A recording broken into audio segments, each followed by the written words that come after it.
Assalamualaikum warahmatullahi wabarakatuh. Perkenalkan, nama saya Muhammad Livian Pramagasi dari kelas MPI 4A1 dengan bernim 190302716. Berikut di sini saya akan mengkaji data dari ANOVA, korelasi dan regresi. Oke, dan di sini sudah terdapat data dari tingkat ketertarikan terhadap produk sabun muka dari skala 1 sampai 10. Dengan 30 responden terdapat dari produk A, produk B, dan produk C. Oke, berikut kita langsung saja pindahkan ke SPSS-nya, dan di sini sudah terinput data-data dari SPSS-nya sendiri yang berasal dari Excel. Oke, langsung saja kita ke tahap pengujiannya. Yang pertama kita klik Analyze. Selanjutnya kita ke Compare Means, lalu pilih One Way ANOVA. Lalu di sini untuk respon kita pindahkan ke Dependent List, dan produk kita pindahkan ke faktor. Dan untuk optionnya kita pilih deskriptif dan homogeneity occurrence. Lalu setelah itu continue dan klik OK.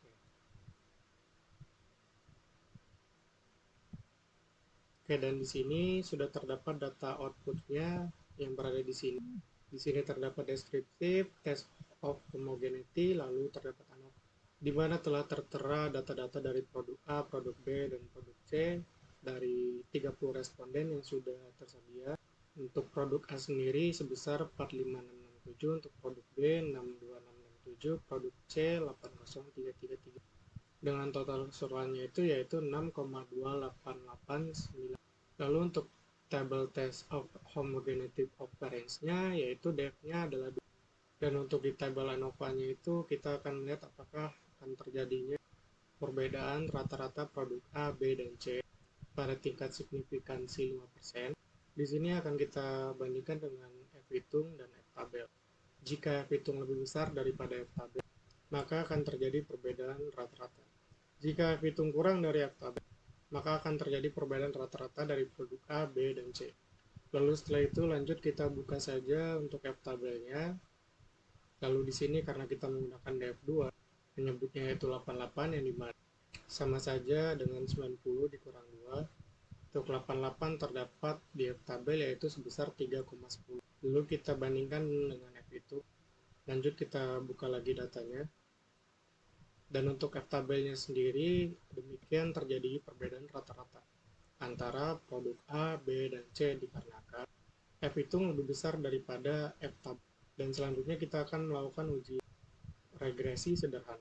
Oke, selanjutnya langsung kita balik lagi saja ke Excel-nya, lalu kita lihat tabel regresi. Dan di sini sudah terdapat data-data dari uji regresi sederhana ini, apakah akan terjadi pengaruh dari variabel independen dan dependen, di mana untuk masing-masing variabel ini memiliki yang masing-masing yaitu satu variabel saja. Lalu di sini kita lihat terdapat speed dan distance.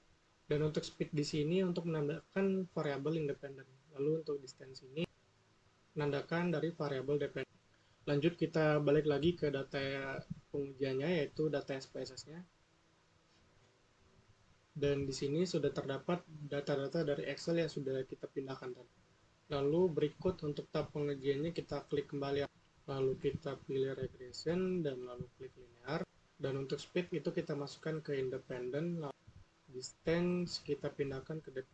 Lalu untuk statistiknya kita klik confidence interval, lalu setelah itu kita klik OK. Lalu di sini kita sudah terdapat data-data outputnya kembali, terdapat variabel entered, model summary, lalu dan koefisien. Dan koefisiennya ini akan kita analisis karena koefisiennya sendiri untuk menyusun model linear sederhana. Lalu di sini sudah terdapat uji regresi linear sederhananya. Lalu terdapat HO sama dengan 0, yaitu variabel independen tidak mengaruhi variabel dependen. Lalu berikut terdapat H1 tidak sama dengan 0, variabel independen mengaruhi variabel dependen. Setelah itu kita ilustrasikan, di sini terdapat regresi linear sederhana. Y sama dengan A plus BX, lalu Y sama dengan 17,631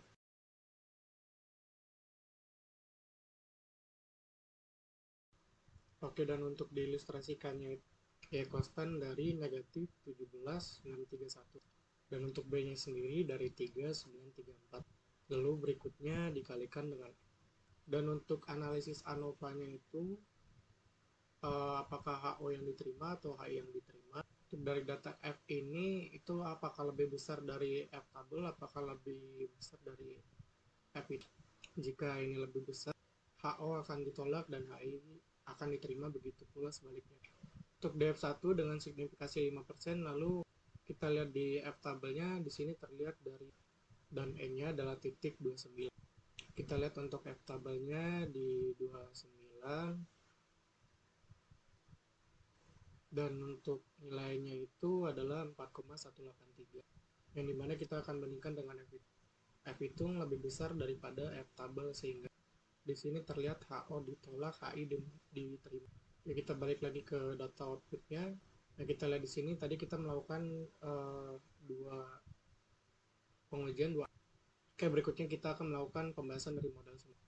Oke, di sini kita melihat seberapa banyak S menyumbang kepada I.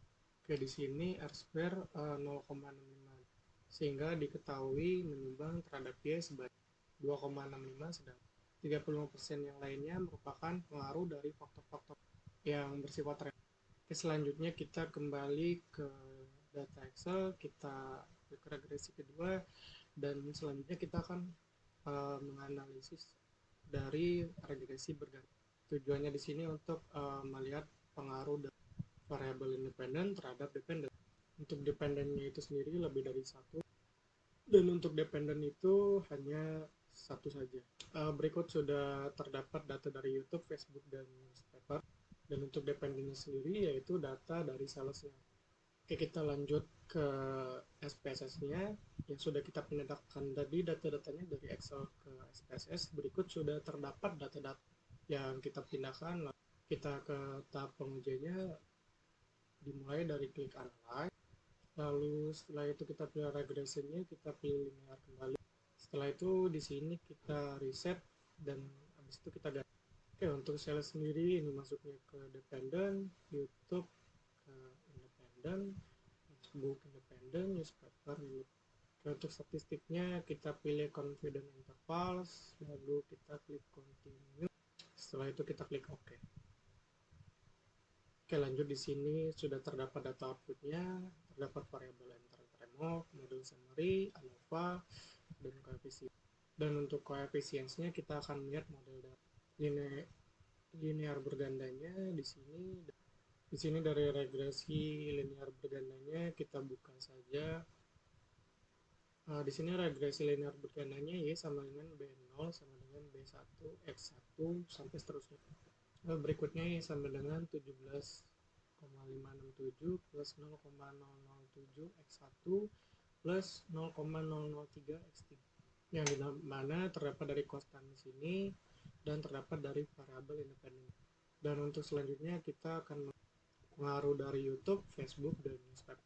Dan pada variabel independen kita dari membandingkan F hitung signifikasinya yang dimana F hitung sebesar 0,641 dari signifikasi 0,85, yang dimana F hitung lebih besar dari signifikasi.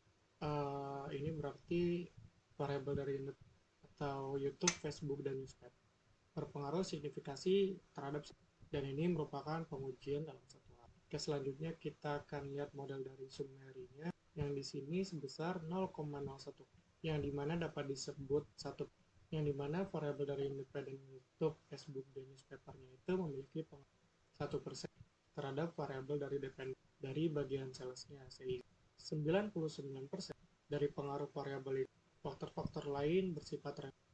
Demikian berikut penjelasan dari regresi, ANOVA, dan korelasi.